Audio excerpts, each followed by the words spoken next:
Jadi disebutkan di sini Allah Ta'ala mengkhususkan bagi nabinya dengan menjadikan seluruh bagian tubuh Nabi itu mengandung berkah. Dan para sahabat biasa mencari berkah dari keringat Nabi, keringat Rasulullah. Tentu tidak sama dengan keringat kita. Kemudian air liur beliau, air liur Nabi SAW. Itu sahabat kadang-kadang kalau Nabi meludah itu air ludahnya tidak pernah sampai ke tanah itu, ada saja yang menyambutnya. Usap air liur Nabi, rambut Nabi, bekas air wuduk Nabi. Jadi semuanya ada disebut dalam hadis sahih. Sehingga mencari berkah dari peninggalan-peninggalan Nabi SAW itu adalah satu yang benar, diakui dan dicontohkan oleh para sahabat Nabi ridwanullah alaihim ajma'in. Cuma masalahnya, apakah peninggalan-peninggalan dari Rasulullah itu atau bagian-bagian tubuh Nabi itu masih ada sampai sekarang? Ini jadi persoalan. Mungkin ada yang mengklaim ini sendal Nabi, ini rambut Nabi, ini macam-macam ya. Tapi belum tentu benar. Dan untuk membuktikan benar atau tidak itu sulit. Sehingga mungkin untuk melakukan seperti yang dilakukan oleh para sahabat mungkin agak sulit kita zaman sekarang ini. Di mana itu disimpan itu benda-benda peninggalan Rasulullah sallallahu alaihi wasallam yang kelihatannya sudah hilang seiring dengan berjalannya waktu yang begitu lama, 14 abad.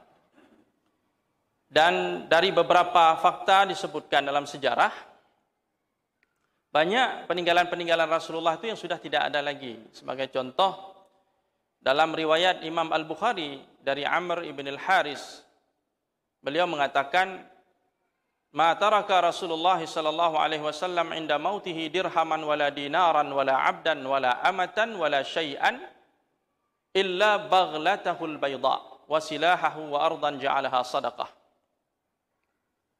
Rasulullah sallallahu alaihi wasallam ketika wafatnya tidak meninggalkan satu dirham pun dan satu dinar pun. Tidak meninggalkan seorang budak laki-laki atau budak perempuan atau sesuatu apapun kecuali seekor bighal. Bighal ini hewan peranakan hasil persilangan kuda dengan keledai.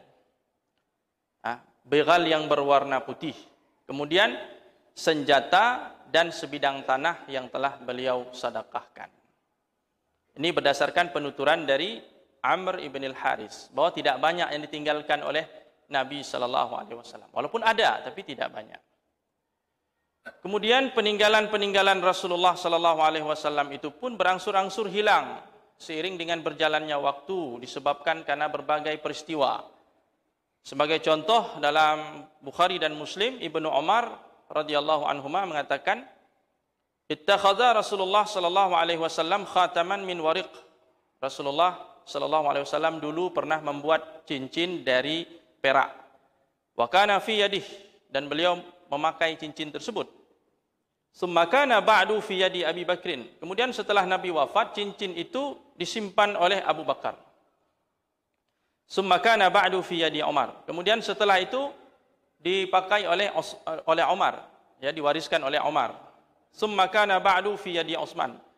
Kemudian setelah Umar wafat diwariskan oleh Utsman bin Affan. Ya, disimpan oleh Utsman bin Affan. Hatta waqa'a ba'du fi bi'ri Aris. Setelah Utsman, akhirnya cincin Rasulullah itu pun terjatuh di sebuah sumur yang bernama Sumur Aris. Naqshuhu Rasulullah. Jadi ukiran di dalam cincin itu bertuliskan Muhammad Rasulullah. Jadi pernah hilang cincin Rasulullah itu dalam sebuah sumur. Jadi sudah hilang satu benda peninggalan Nabi sallallahu alaihi wasallam yang dipakai oleh khalifah-khalifah setelah beliau, oleh Abu Bakar, oleh Umar, oleh Utsman radhiyallahu anhum. Termasuk juga penyebab hilangnya peninggalan-peninggalan Nabi itu adanya wasiat dari beberapa sahabat. Sahabat yang dulu menyimpan peninggalan Rasulullah itu mewasiatkan kepada keluarganya kalau dia meninggal, hendaknya benda-benda peninggalan Rasulullah itu dikubur bersamanya. Seperti Sahal bin Sa'ad, dia berwasiat kepada anaknya, kepada keluarganya, kalau saya wafat, tolong yang peninggalan Rasulullah yang saya simpan selama ini tolong dikuburkan bersama saya di dalam kuburan dalam kerenda.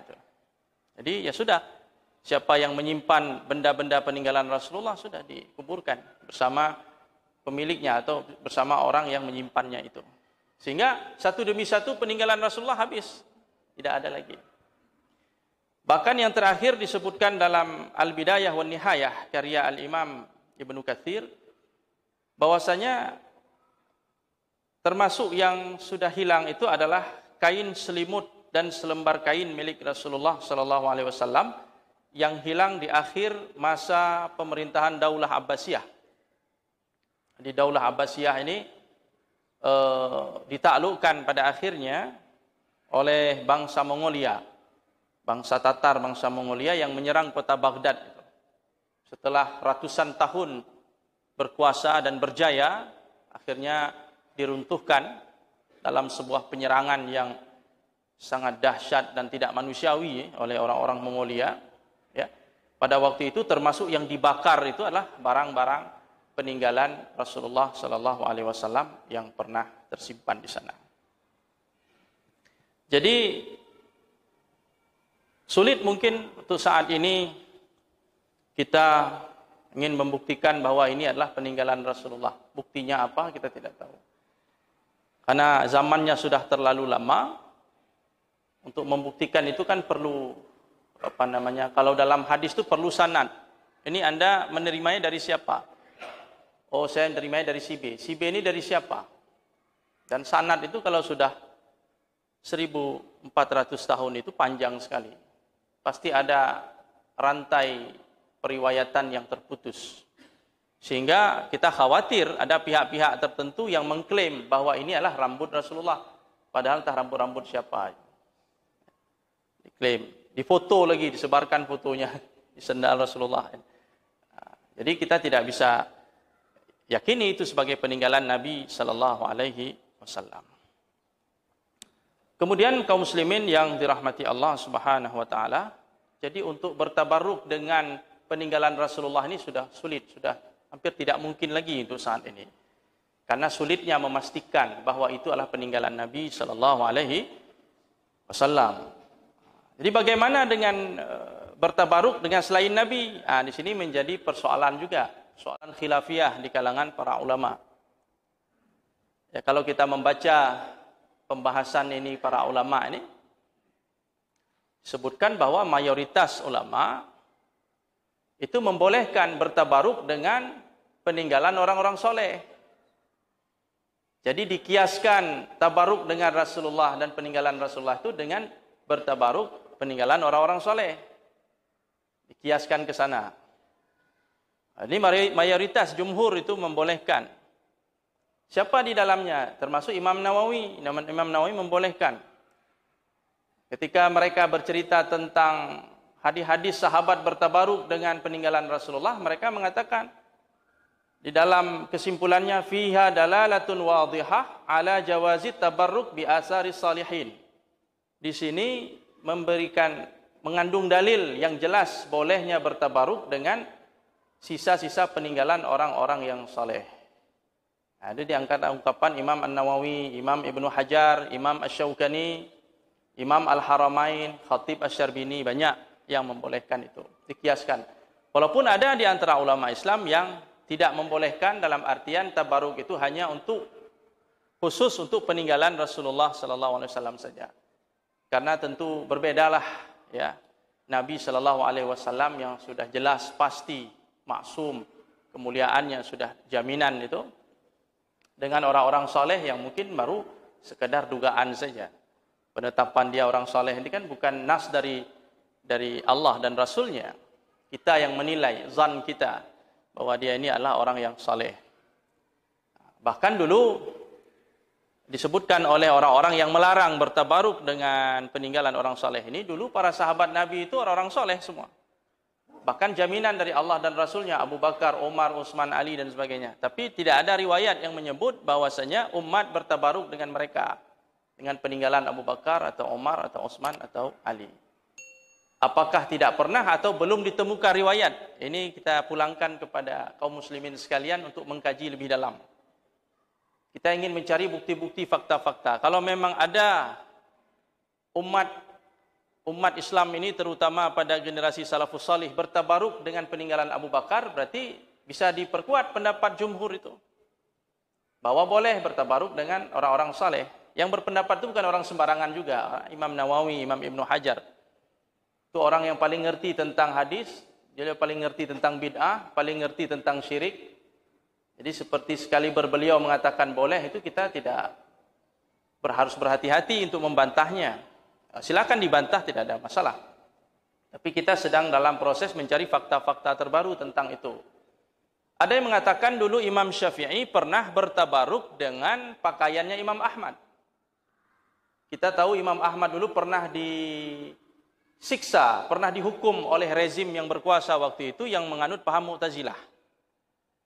Jadi penguasa waktu itu menganut Mu'tazilah, sehingga orang-orang seperti Imam Ahmad ini, tokoh Ahlussunnah ini tentu mendapatkan perlakuan yang diskriminatif, bahkan diberikan hukuman yang berat.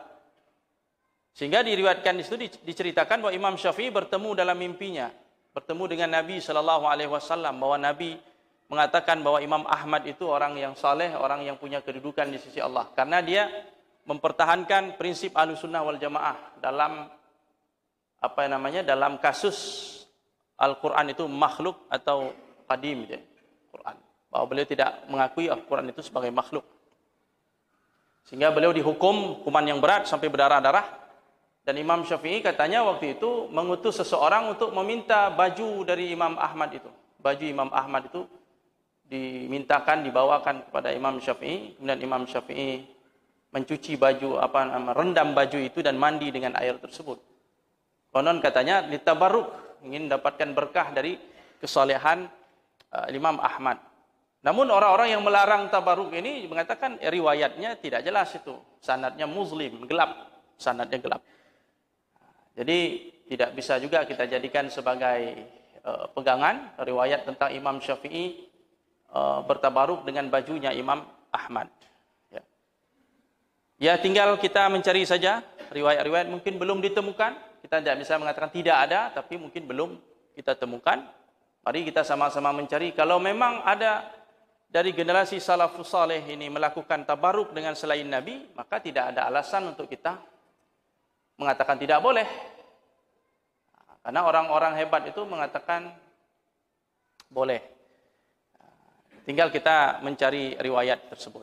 Ya, mudah-mudahan kalau ada di antara saudara-saudara kita sekalian kaum muslimin mendapatkan riwayat-riwayat yang sharih dan sahih tentang itu, maka bisa disampaikan sebagai bahan perbandingan kita untuk menentukan suatu hukum atau setidaknya untuk menjadi satu pertimbangan untuk kita bersikap. Jadi intinya itu masalah khilafiyah, Bapak Ibu sekalian. Kalau bertabaruk dengan asar Rasulullah itu sepakat, boleh, tidak ada masalah. Tapi bertabaruk dengan orang soleh selain Rasulullah, boleh tidak? Ini masalah khilafiyah. Jumhur mengatakan boleh. Dikiaskan kepada hadis-hadis tabaruk sahabat dengan Nabi sallallahu alaihi wasallam. Sebagian mengatakan tidak boleh karena itu khusus bagi Nabi sallallahu alaihi wasallam. Selama belum kita temukan fakta-fakta baru, ya biarkanlah persoalan khilafiyah itu berjalan seperti apa adanya. Jadi saya sampaikan secara objektif. Jadi saya tidak ingin mengatakan tidak boleh. Saya menyembunyikan fakta yang mengatakan boleh, atau saya mengatakan boleh total dan saya menyembunyikan fakta yang mengatakan tidak boleh. Ada yang bilang boleh, ada yang bilang tidak boleh. Ya silakan nanti kita sama-sama mengkaji. Mungkin apa yang kita yakini saat ini benar, belum tentu benar kemudian hari setelah ditemukan fakta-fakta baru. Atau yang kita anggap salah mungkin, ternyata yang kita anggap salah itu benar setelah kita menemukan fakta-fakta baru. Demikian kaum muslimin yang dirahmati Allah Subhanahu wa taala, kajian kita untuk malam yang berbahagia ini mudah-mudahan bermanfaat. Aqulu qauli hadza wa astaghfirullah li wa lakum. Subhanakallahumma wa bihamdik asyhadu an la ilaha illa anta nastaghfiruka wa natubu ilaik. Assalamualaikum warahmatullahi wabarakatuh.